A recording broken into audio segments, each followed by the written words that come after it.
Hello students, this is Asma Babwani. I teach in Modern English High School and today I will be giving you summary of Standard 8 English NCERT book Supplementary Reading It So Happened Chapter number 3 The Selfish Giant.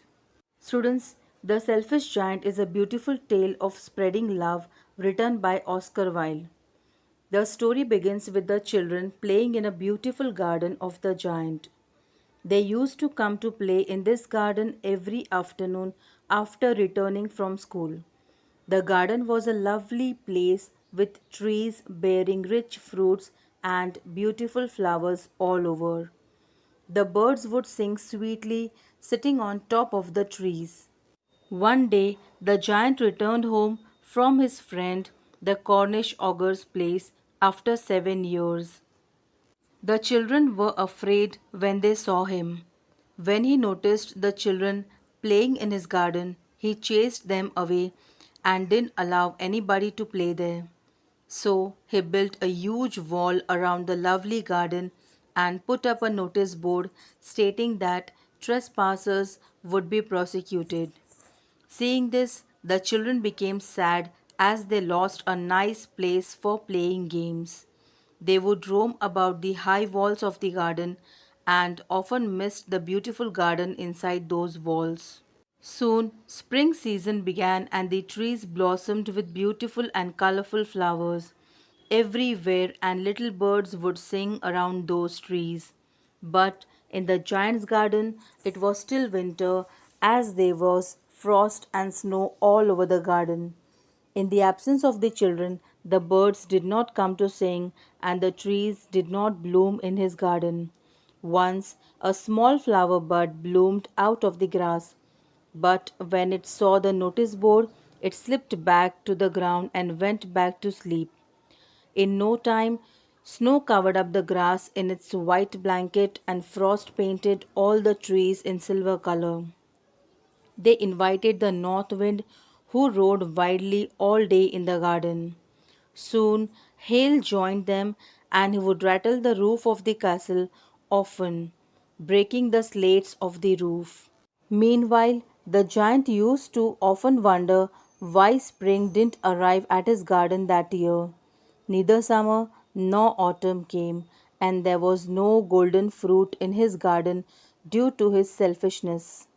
One fine morning, as the giant was lying awake in his bed, he heard a sweet music coming from his garden. He noticed that the hail and north wind had finally stopped roaring, and he could smell delicious fragrance through the open casement. He jumped out of his bed and thought that spring had finally arrived in his garden. Suddenly, he saw that the children started entering his garden through a tiny hole in the wall. The children who crept in were sitting on the branches of trees, and the trees started blossoming in his garden. He also noticed that the birds were flying everywhere and he could hear them chirping. The flowers also bloomed in the brightest and most colorful way, making his garden a cheerful place for everyone. To his surprise, he noticed that there was still winter in one corner of the garden. He noticed that there was a small boy who was standing in front of a tree as he was unable to reach the branches of the tree in front of him. Although the tree lowered its branches towards him, even then he was too tiny to climb it. When the giant saw this, his heart melted. He realized how selfish he had been in not allowing the children to play in his garden. The giant broke the wall that he had built around his garden so that the children could come and play in his garden forever. The children would get scared whenever they saw him, and winter would again set in his garden. However, the little boy didn't run away on seeing the giant. Unable to climb the tree, he started weeping, so that the giant gently took him in his arms and put him on the top of a tree. Soon the tree blossomed again. As a gesture of thankfulness, the little boy kissed the giant's cheek. When the other children realized that the giant was not selfish, or wicked anymore, they came back. Again, spring returned to the garden along with the children.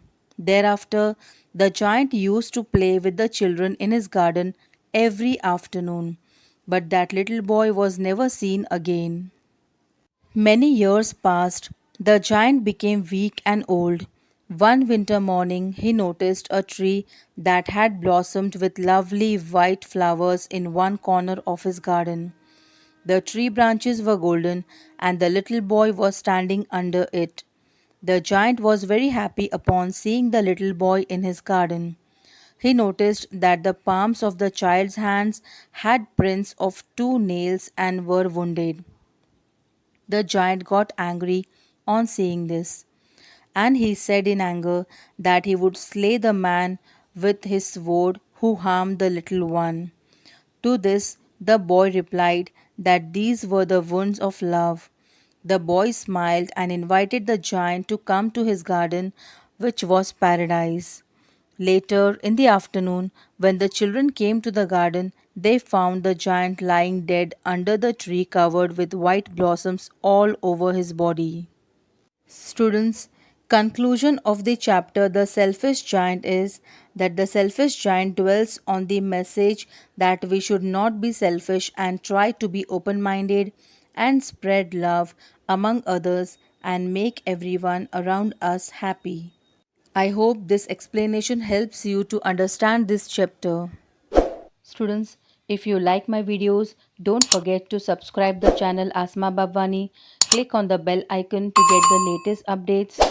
Like the videos, share the videos, and do comment on all the videos.